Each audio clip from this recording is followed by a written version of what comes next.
Today I've put together a quick little tutorial on Cougar Connect. As most of you know, Cougar Connect is the interface that we use when we want to engage with student engagement. And recently there was a complete overhaul of the Cougar Connect system, so we're going to take a look at some of the highlights of that. It's a very complex system, it's a very expansive system, and we are not going to get into every single part, but I do want to cover some of the more, I think, important aspects of this new system. So how do we get to Cougar Connect? Here we are on our Collin dashboard. And if we scroll down, you will find the Cougar Connect widget. So I'm going to click that. That takes me to Cougar Connect. My password is saved, so it automatically logs me in. But otherwise, you can log in with your CWID. So here is the main page of Cougar Connect. And you will see that there's already some welcome videos. And these are actually really great. And this is one reason why I'm not going to focus on a whole lot of aspects of Cougar Connect, because a lot of those have already been sort of broken down for you in these really great videos. So I strongly recommend taking a look at the new user video. There's a video for officers and users. There's also one on customizing group settings.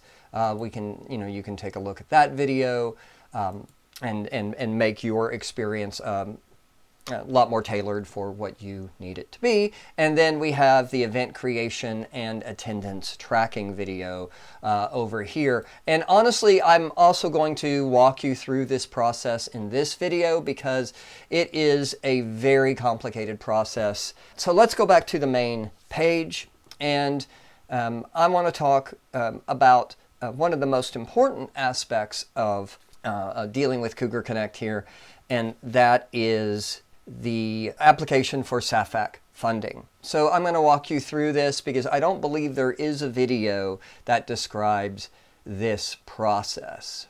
We're going to start by clicking on the SAFAC banner here on the main Cougar Connect page. And that will open take us to the form.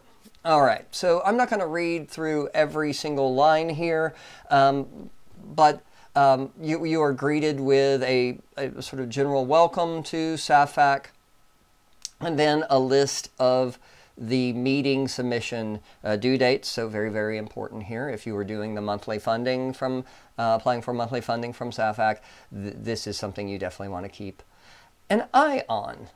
Okay, so we're going to go up here to the top. We're going to click on Forms, and you will see that there are two forms. There is a form for our an on-campus event or materials purchase for the current academic year. And there's also a monthly travel and conference request form here too.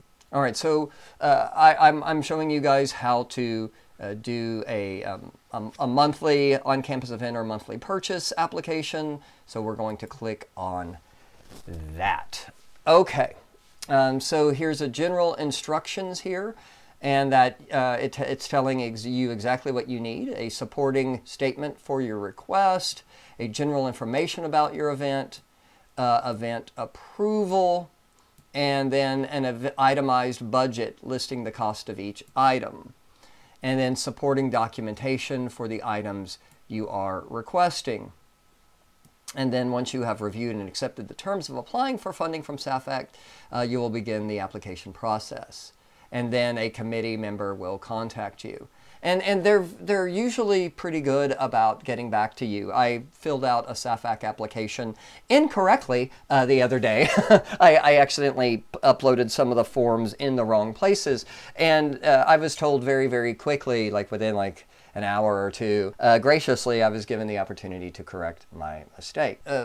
First of all, there's an acknowledgement that you are submitting this before the, at least 30 days before the campus event. So we're going to sign that here, and we're going to move on next. And this is a very long process, so I appreciate your patience here. So then we're going to put in the student organization or department name. Let's say I am looking for financial support for an event for the art club. So we're going to just put that information in here. And then the name of the event, let's say we are going to, let's say we are competing in the Halloween trunk or treat event, and we want to make a display for that. So the name of the event would be Trunk or Treat. And then the contact person would be me. Email. Now we want to fill out the next categories, which include the advisor name and advisor email.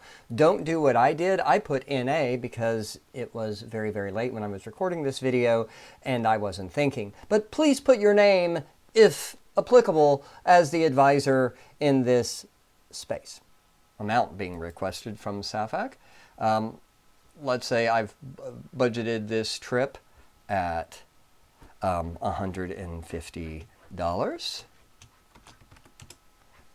Amount utilized this event from other funding. So this might be money that comes from departmental funding, but I'm not going to have any of that, so we'll put NA. The name of the event, if purchasing materials, state what you intend to purchase. So let's say I'm taking my students to a show. Okay, so the name of the event, we're going to the Kimball Art Museum. Myth and Marble Exhibition.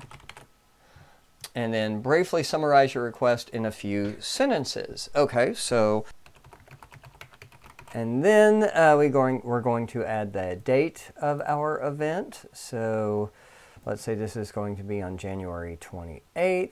And then finally, we have the number of attendees. So let's say I'm going to take 12 students. That's the number I'm taking. Okay, so now we move to the next step. You cannot see the next button because it's out of the screen here, but I swear it's there.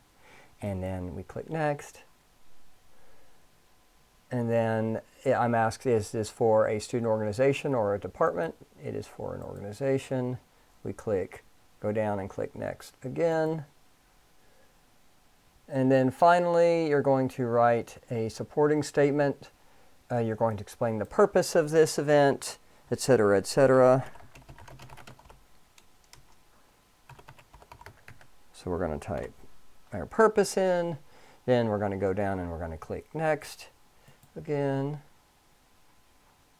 And then we want to now upload our files, which we've already done. And then hit next. We're going to sign this, and then there's a submit button at the bottom. And we are then more or less done. We click submit, which I'm not going to do because that will submit this, and I don't want to do that. So we are more or less finished.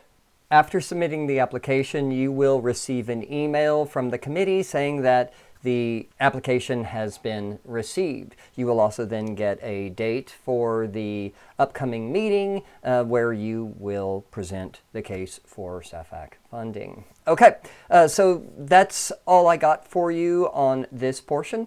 Let's now move on to the next portion and look at how to set up an event. So if you are a club advisor or student organization advisor, whatever it might be, this is going to be extremely useful for you.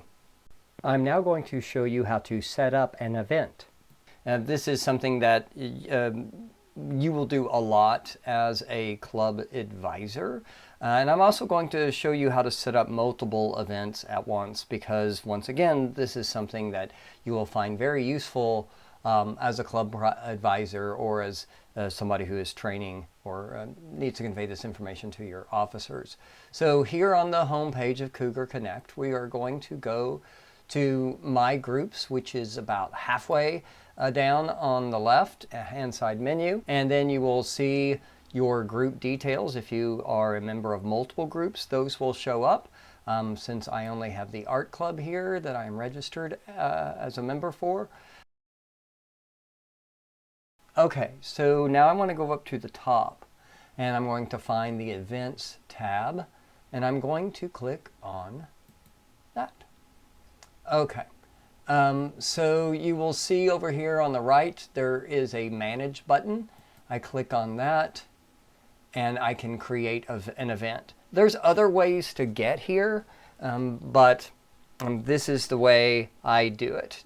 With Cougar Connect, there are multiple ways oftentimes to get to different menu items and selections. So I'm just showing you one possibility. So here's my edit event. So we're just going to call this general. We're going to call this the Art Club General Meeting. Got a little ahead of myself there. And then there's my description. So I can make this all meetings at one time.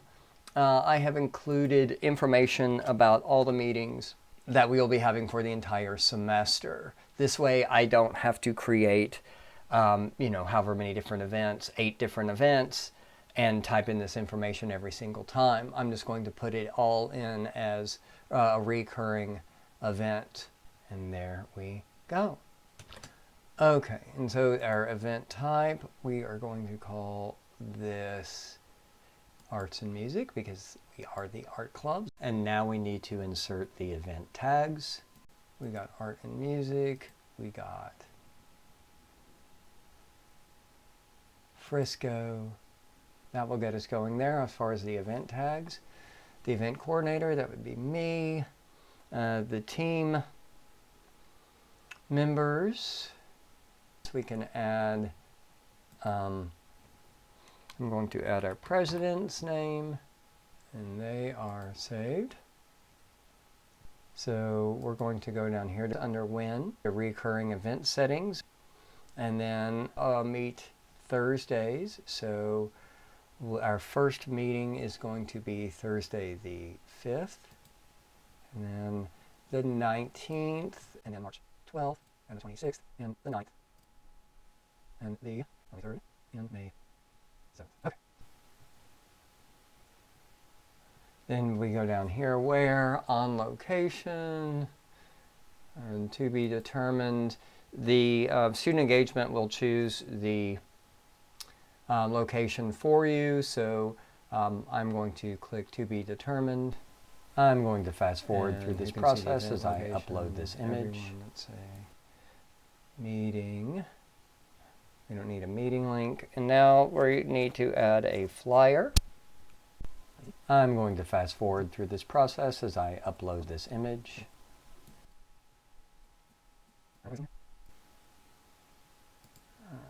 Apply, save. Save as draft again.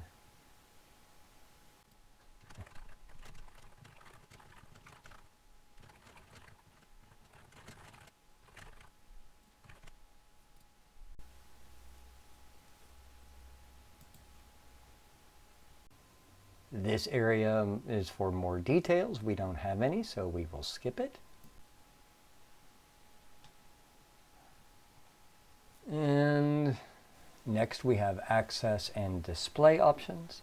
We will choose everyone have access, and then we'll move on. Next we have registration options. There's going to be quite a few options here regarding RSVPs and how you want to take attendance, whether it's electronic media or whatever it might be. That can all be decided here. And then the last section is advanced options, which gives you options to choose about speakers and websites and other things like that.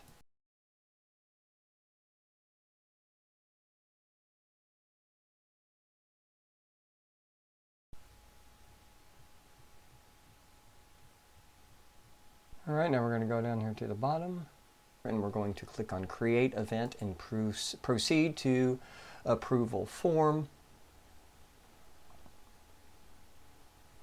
Okay, So a lot of this information is going to be redundant, but we're going to type it in again. So the event contact is my address, or your address, the contact phone number, the contact person confirmed again. There'll be a drop down that will come up. If you put in your home campus of the primary advisor, is there a cost? No. Who's allowed to attend? All Collin students and faculty and staff. How many people are expected? Let's say around 15. How will it be funded? No funds are used. Will there be guest speakers? No. Any other information about guest speakers? That does not apply. So NA. Event format is a general meeting. We are required to upload event attendance within 24 hours, so I sign that in confirmation that I will get that attendance put in, and then I certify that I've reviewed the Officer Training and Student Organization Procedures Manual. I have done that, and then we're going to click Next at the bottom and move on to where the event will take place. It's going to be on campus. There is no alternate for inclement weather. We're going to click on the bottom right again. We're going to, at which campus will this be? Frisco campus. What is your first room choice? Library, building, classroom. I do not have a second choice, so NA. Will there be requesting the use of the conference center or atrium? No. What event setup is needed? None. Please specify what is needed? None, NA. There's a diagram, a place to upload a diagram if you need to. Would you like to reserve and utilize a card? Swipe? No, not this time. I'll have my students sign in on a sheet. Does your estimated attendance exceed 150 people? No. What kind of food? We are not having food. Does this event have special circumstances? No. And I understand that my organization is expected to have at least one advisor per 30 students. I will put that in. And then we are at 75% processing notification, and I certify that I provided accurate information. And submit form for approval, bottom right. And then we can go to view events.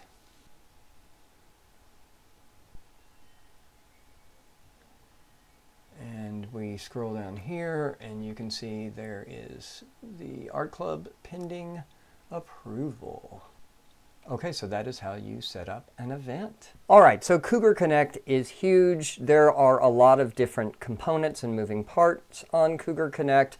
And the good news is that there are already incredible resources available on the main page that allows you to learn about pretty much all the major things you need to learn about. I hope that the videos today, though, expanded upon your knowledge on Cougar Connect, and I hope it supplied some information that you could not get from these other sources. Okay, so that's all I have. Have a good rest of your day. Take care.